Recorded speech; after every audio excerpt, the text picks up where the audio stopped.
अस्सलाम वालेकुम व्यूअर्स, मैं हूं रेहान और आप देख रहे हैं मेरे YouTube channel dream merchant. Plan without planning is unsuccessful.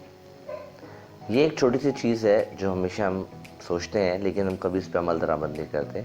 हम हमेशा प्लान्स तो सोचते हैं लेकिन कभी प्लानिंग नहीं करते उसके लिए, और यही वजह है कि हम ज़िंदगी में सम टाइम ऐसा होता है, बल्कि मैक्सिमम टाइम ऐसा होता है कि हम कामयाब होना भी चाहते हैं तो हम कामयाब हो नहीं पाते हैं।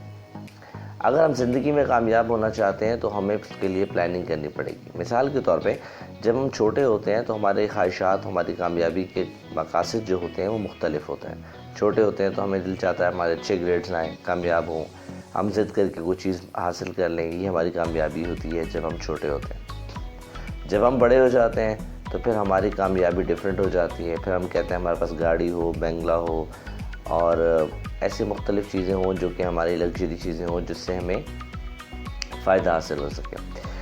तो इससे एक बात तो ज़ाहिर होती है कि हर इंसान ज़िंदगी में कामयाब होना चाहता है। कोई इंसान ऐसा नहीं है जिसके दिल में ये ख्वाहिश ना हो कि वो कामयाब ना हो। लेकिन कुछ लोग ऐसे होते हैं जो कामयाबी हासिल करने के लिए उसके लिए तगदो करते हैं, कोशिश करते हैं, हिम्मत करते हैं और कभी हार नहीं मानते हैं। तो ऐसे ही लोग दुनिया में और ज़िंदगी में कामयाब होते हैं। कुछ लोग ऐसे होते हैं सिर्फ ख्वाब तो बड़े बड़े देखते हैं लेकिन उसके लिए कभी कोई अमल नहीं करते। मिसाल के तौर पे मैं आपको बताता हूँ, जब मैं अक्सर क्लास में पढ़ा रहा हूँ, क्योंकि basically I am a lecturer, तो मैं देखता हूँ स्टूडेंट्स से अक्सर पूछता हूँ कि आप लोगों के क्या मकासद हैं। तो वो कहते हैं कि हमें डॉक्टर बनना है, इंजीनियर बनना है। फिर मैं उनसे पूछता हूँ एक और सवाल कि क्या तुम लोगों ने इसके लिए कभी कुछ एफर्ट की है? तो वो कहते हैं नहीं। तो यानी वही बात जो मैंने आपसे थोड़ी देर पहले कही थी कि वो प्लान तो करते हैं लेकिन उसके लिए कभी प्लानिंग नहीं करते। उन्हें ये नहीं मालूम कि हमें इसके लिए क्या वर्क करना पड़ेगा। अगर मुझे डॉक्टर बनना है या इंजीनियर बनना है तो उसके लिए मुझे कितने ग्रेड्स रिक्वायर्ड होंगे, कितनी चीज़ें रिक्वायर्ड होंगी, और ये सारी चीज़ें जो है ना वो प्लानिंग का हिस्सा नहीं बनाते। उन्हें ये नहीं मालूम होता कि कितने सब्जेक्ट्स इसके लिए रिक्वायर्ड होंगे, कितनी चीज़ें हमें इसके लिए करनी पड़ेंगी।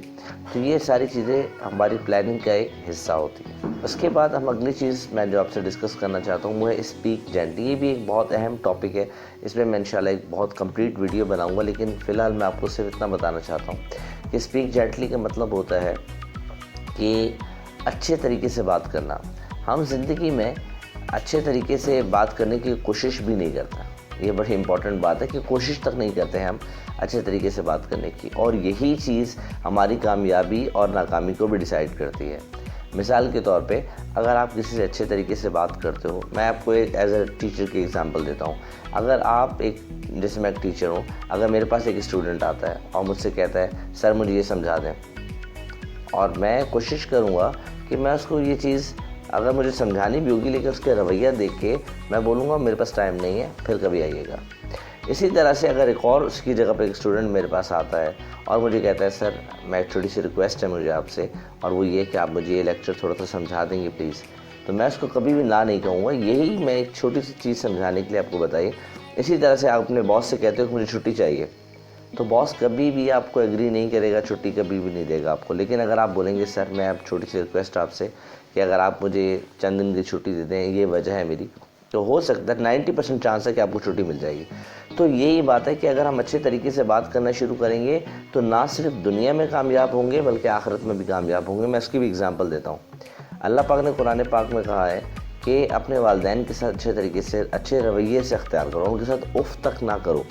अब हम जब अपने वालिदैन से अच्छे तरीके से बात करेंगे, उनसे अच्छे अखलाक से बात करेंगे, तो याद रखिएगा यही चीज़ हमें न सिर्फ दुनिया में कामयाब करेगी बल्कि आखिरत में भी कामयाब करेगी। ये है तो छोटा सा मैसेज, लेकिन ये ज़िंदगी गुजारने का और कामयाब होने का बेहतरीन तरीका है। आज अगर आपने अभी तक इन चीज़ों को फॉलो नहीं किया तो काइंडली इस चीज़ को फॉलो करना शुरू कर दें। इन दो चीज़ों पे ग्रिप करना शुरू कर दें। एक तो प्लानिंग करें, अपने ज़िंदगी में प्लानिंग करें कि मुझे इस चीज़ को अचीव करना है तो उसके लिए मुझे क्या करना होगा। आज बैठ के सोचें इस बात पे कि मेरा अगर ये मकसद है तो वो मकसद आपका सिर्फ मकसद ही रह जाएगा, वो पूरा कभी भी नहीं होगा जब तक आप उसके लिए कोशिश और उसके लिए तगदो नहीं करेंगे। जो लोग वक्त ज़ाया करते हैं बेसिकली वक्त ज़ाया नहीं कर रहे, वक्त उनको ज़ाया कर रहा होता है। तो इसी बात में मैं अपनी वीडियो को एंड करूँगा। अगर आपको ये वीडियो अच्छी लगी हो तो इसको लाइक और शेयर ज़रूर कीजिएगा, और दूसरे लोगों के साथ शेयर करने से ये होता है कि उनका भला होता है। हो सकता है मेरी वीडियो किसी की लाइफ बदल दे और ज़िंदगी में वो अपने मकसद को हासिल करने में